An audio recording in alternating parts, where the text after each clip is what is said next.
Danette Chavis. I'm the co-founder of National Action Against Police Brutality. It's a petition currently online at change.org that's demanding nationwide accountability for police. The focus is directed at the United States Department of Justice, and we want them to hold not just police accountable, but also the superiors over them who allow their murders to continue. Right now we have over 15,000 signatures, but we need lots more for national action. And the petition is really being used as a tool to hopefully galvanize the people in a national movement. I tell people that the power is with the people and not with the paper.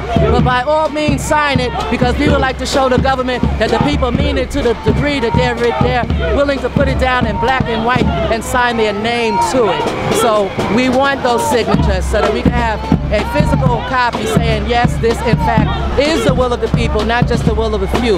We've noticed that few people, only the people who have the ability to gain support and highlight their tragedy in the media, get the support and the attention that's needed. There's thousands of people whose tragedy never meets the media, but nevertheless their loved one was murdered all the same. We want action that's going to deal with the issue once and for all across the board. And I think that it's police accountability. If police know that they will be held accountable, you will not need reforms, you will not need amendments to laws, you will not need new laws, you won't need any training. The police officer will conduct and control himself because his ass is on the line, okay? He's gonna be in jail or be without a job or both, and that's what needs to happen. When you don't do that, okay, particularly in blatant cases, you are sending a message to all law enforcement that the murders of unarmed individuals is not only accepted but approved, because many officers have in fact been promoted after murdering an unarmed individual. So all of this has to stop. I've been fighting against police brutality, standing in support of other families who lost their loved one since October 2004, when I lost my own son at the hands of NYPD. In my particular case, my son wasn't directly fired upon by police. My son was shot by a stray bullet intended by somebody else. But where he was at the time was one block directly in front of Lincoln Hospital when it occurred. And when those who were with him attempted to take him to the hospital, it was NYPD who came, interrupted that process, made them put him down upon threat of shooting them if they didn't. So they put my son down, put them in their patrol cars, and as people began to gather, fussing and cussing, wondering where's the ambulance, the police didn't call for an ambulance, they called for more backup to disperse the crowd. So my son laid on the curb across the street from Lincoln Hospital and bled to death. So, and that was during a time when the influx of police in communities of color was increased in the name of drugs, crime prevention. Now my son needed assistance from police and they didn't assist him.